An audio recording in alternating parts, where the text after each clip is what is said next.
एक माँ का बलिदान रुला देने वाली कहानी। किशन बहुत परेशान था। उसे समझ में नहीं आ रहा था कि वो इस परिस्थिति से कैसे निपटे। वो अपनी माँ को बहुत चाहता था, किंतु उसकी पत्नी और बच्चे उसकी माँ से बहुत दूर भागते थे, क्योंकि उसकी माँ की एक आंख नहीं थी, साथ ही उसकी कमर भी 90 अंश पर झुकी थी। वैसे वह अपना काम सब खुद कर लेती है, किंतु फिर भी वो उसकी पत्नी और बच्चों के लिए हमेशा खटकती है। दादी, आप ऊपर के कमरे में जाओ, मेरे दोस्त आ रहे हैं, किशन के बेटे रमन ने बड़े बेरुखी से कहा। पर बेटा, मैं तो यहाँ बहुत दूर बैठी हूँ, किशन की माँ ने बहुत प्यार से कहा। नहीं, आप उनके सामने मत रहो, वो मुझे चढ़ाते हैं, रमन ने जोर से डांटते हुए कहा।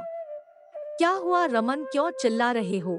किशन की पत्नी विमला ने किचन से ही आवाज लगाई। देखो ना माँ, ये दादी यही ड्राइंग रूम में बैठी है और मेरे दोस्त आ रहे हैं, रमन ने शिकायत भरे लहजे में कहा। माँ जी, आप ऊपर चली जाओ, क्यों हम लोगों को लजवाती हो?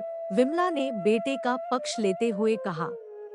बेचारी सरस्वती चुपचाप उठकर जीने के सहारे ऊपर जाने लगी। कमर झुकी होने के कारण उन्हें ऊपर चढ़ने में बहुत परेशानी हो रही थी, किंतु वो पूरी ताकत से ऊपर के एक अकेले कोने वाले कमरे में जाकर बैठ गई। किशन बाजू के कमरे से सब सुन रहा था।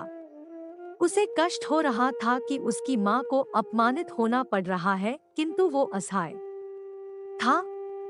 अगर वो कुछ कहता है तो पत्नी और बच्चे उसका विरोध करने लगते हैं।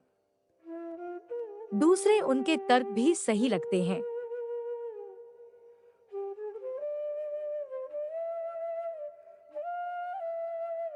चूंकि वो एक प्रशासनिक अधिकारी था, उसका सामाजिक स्तर बहुत ऊंचा था। उसकी ससुराल भी एक उच्च घराने में थी, अतः वह चुपचाप इस तरह हर दिन अपनी माँ को अपमानित होते देखता रहता था। रात को किशन की पत्नी ने कहा, देखो जी, अब कुछ करो। कल कलेक्टर साहब की पत्नी आई थी। माँ जी अपनी देशी धुन धारा में उनसे मिली। मुझे बहुत शर्म आ रही थी बताते हुए कि ये मेरी सास है। मैंने कह दिया कि दूर की रिश्तेदार है, इलाज कराने आई है। किशन को रोना आ गया, किंतु फिर भी वह चुप रहा। उसे समझ में नहीं आ रहा था कि वो क्या करे। अपने बेटे की मन स्थिति को सरस्वती अच्छी तरह से जानती थी और बेटे को कोई कष्ट न हो, इसलिए वो हर बात को चुपचाप सह लेती थी। किशन बहुत उदास रहने लगा। एक तरफ परिवार और सामाजिक स्तर पर जीने की प्रतिबद्धता थी, तो दूसरी ओर माँ। आखिर माँ से अपने बेटे की यह हालत नहीं देखी गई। एक दिन उसने अपने बेटे से कहा, किशन, बहुत दिन हो गए हैं, मैं अपने गांव जाना चाहती हूँ, मुझे वहाँ पहुँचा दो, मेरा यहाँ मन नहीं लग रहा। किंतु माँ, वहाँ तो कोई नहीं है, तुम्हारी देखभाल कौन करेगा? किशन ने आश्चर्य से पूछा। अरे, सब गांव वाले तो हैं, और वो तुम्हारे मामा जी तो उसी गांव में रहते हैं, और फिर हम सारी व्यवस्थाएं कर आएंगे न। विमला को तो जैसे मन की मुराद मिल गई हो। हाँ बेटा, बहू सही कह रही है, सरस्वती ने लंबी सांस लेते हुए कहा। किशन जानता था कि गांव में माँ की देखभाल करने वाला कोई नहीं है, लेकिन अपनी पत्नी की जिद के कारण वह अपनी माँ को गांव छोड़ने पर विवश हो गया। माँ को गांव छोड़कर आते वक्त उसे रोना आ रहा था तथा अपनी बेबसी पर गुस्सा भी आ रहा था, किंतु परिवार, पत्नी और समाज ने उसके इन मनोभावों को दबा दिया और वो सुकून सा महसूस करने लगा। कुछ दिनों के बाद उसके चाचा, जो अमेरिका में रहते थे, आने वाले थे। जब किशन बहुत छोटा था, उसके पिता जीवित थे तब वो भारत आए थे और उसके बाद वो अब भारत आने वाले थे। पूरा परिवार और आस पड़ोस बहुत उत्साहित था। अमेरिका से किशन के डॉक्टर चाचा आ रहे थे।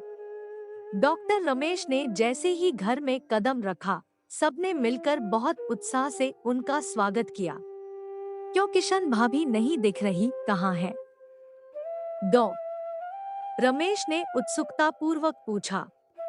जी वो गांव में रहती है, यहाँ उनका मन नहीं लगा, विमला ने सपाट लहजे में उत्तर दिया। डॉक्टर रमेश ने किशन की ओर देखा तो किशन ने अपनी आंखें झुका ली। डॉ रमेश सब समझ गए। बोले, कल हम भाभी से मिलने गांव चलेंगे सब लोग। दूसरे दिन सभी लोग गांव के घर में पहुंचे।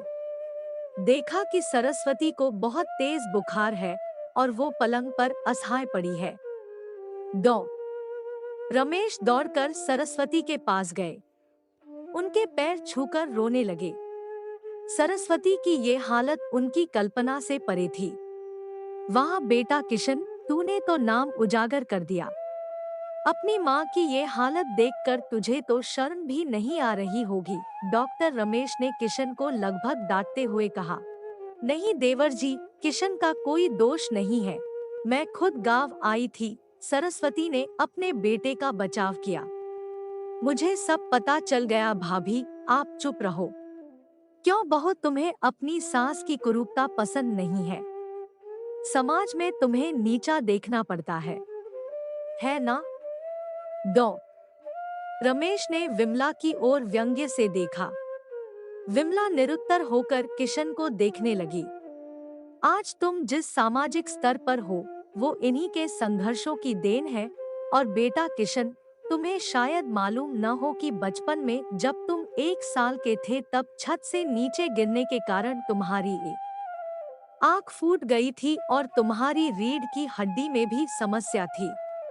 तब तुम्हारी इस कुरूप माँ ने अपनी एक आंख और अपना बोनमेरो तुम्हें देकर इतना सुंदर स्वरूप दिया था।